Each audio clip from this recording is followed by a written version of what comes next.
Okay, this is a video which I should have made back in the summertime, but now we've got our lovely vineyard, as it were. We've got to protect it somehow, because the biggest thing that's going to wreck our vineyard is basically all the animals that want to get to our newly planted vines, and that includes deer and rabbits and birds and basically anything else that, and sheep in our case as well.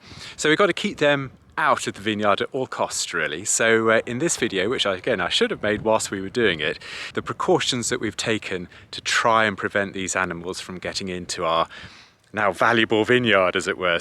If you do, hit the subscribe button and the little notification bell, and you'll get updates on everything else that we do here as well. First things first, it's rabbits, and they can be an absolute nightmare, to be honest. They can just eat everything, and especially young vines, because they'll eat the shoots at the bottom. They'll eat it from the scion upwards, essentially, and they'll take off the bark. So what we've got is rabbit guards, which are a polypropylene, I think they're polypropylene, something like that, flexible mesh tube that slides over the vine when you plant it, and these have worked really, really well for us.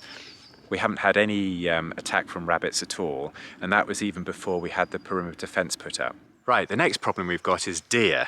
Now, deer can be an absolute nightmare in the vineyard, because not only will they eat the vines themselves, but they'll also eat the fruit as well. So you could end up with absolutely nothing at the end of the year if you have deer in. So they cause all sorts of damage. So what we've done is we've got 6-foot stakes and 6-foot netting, which goes all the way around the perimeter of the field. I know ideally we should have metal fencing and everything like that, but metal fencing and all that kind of stuff would just be prohibitively expensive in our situation. If you've got deep pockets and everything, then by all means put up a metal proper deer netting fence, and that will last forever. So it might be a good economy, but in our situation, we're trying to do this on a little bit of a budget, which might be a false economy, but we've got this polypropylene netting, and so far this has worked really well. We've had no deer intrusion at all, and the deer that we've got here are mainly muntjac, which are quite small deer, and very occasionally we've got fallow deer as well. They're much bigger, but we've not had a problem with fallow jumping over or even attempting to jump over this. And we have got sort of cameras up and everything just to sort of see where deer are in the forest, but they don't seem to get this far, which is good. Right, we come to the other side of the fence now, and on the bottom of the fence line we've got rabbit netting. This is metal, this one. This is 900 millimeters long, and what we've done is we've curled it round into an L shape. Now, in theory, we perhaps should have buried this into the ground, but given that we're quite close to a whole load of hedges and forest trees which have got roots running quite shallow under the ground, to try and dig a trench to dig our netting, sort of a foot down, or even 2 foot down ideally, would just be an utter nightmare. So we didn't do that. So instead we've sort of curled it down, bent it at right angles, and brought it back to this line here. And so rabbits going up to the netting here to get under aren't going to get through the metal at all. Before we put the metal netting down, the rabbits could actually get into the vineyard, because they just nibble through the polypropylene netting, which you can see there, and they just basically walked in. So that's why we had to put this metal netting in, and that seems to have prevented the lion's share of any problems there. So that's rabbits and deer hopefully sorted. The next problem we've got in particular is sheep.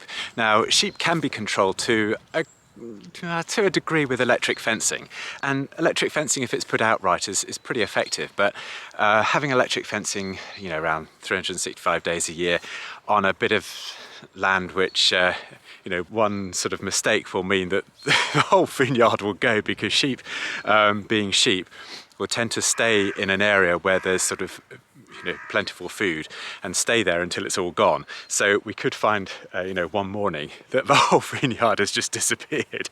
So sheep are a little bit difficult in that you need to keep them permanently out, and the only way to do that is with stock fencing. Stock fencing can be found in nearly every agricultural store, and it comes in lengths of either 50 metres or 100 metres. I think I have seen some at 25 metres, but it tends to work out a lot more expensive in the shorter rolls. But stock fencing is sort of this sort of stuff. keeps pigs, sheep, lambs, anything out. And on this line here, which borders our sheep field, we've got it, this was here before actually, we've got both the stock fencing, we've got the deer netting, and we've got the rabbit fencing. So hopefully that will keep absolutely everything out, but only time will tell. So far, we haven't had any incursions by the sheep into our vineyard. Fingers crossed that will never happen, but the stock fencing, we've got it all around the fields, and that tends to work really well. Sheep don't tend to jump, which is a good thing. I have seen a few of our sheep, especially when they were younger, jumping, but they've never been able to jump over this particular type of stock fencing, and it's about 900 mil high. You can get much taller stock fencing for larger animals, but that seems to do the job for us anyway. Time will tell whether we've got this sussed, as it were, but at the moment, and we've had the vines in there for, when did we start planting? About March last year, didn't we? About April last year. So that's been about sort of 8 months or so, and we've not had any real problems so far. I'll just have to see how it goes, but yeah, if you've got any advice or comments or things that you've done in your vineyard, or things that I could perhaps incorporate here, then please put them in the comments below, and that would be fantastic. But anyway, until the next video, I hope you enjoyed this one. Hit the subscribe button if you have, and I'll join you in the next one. Until then, bye for now.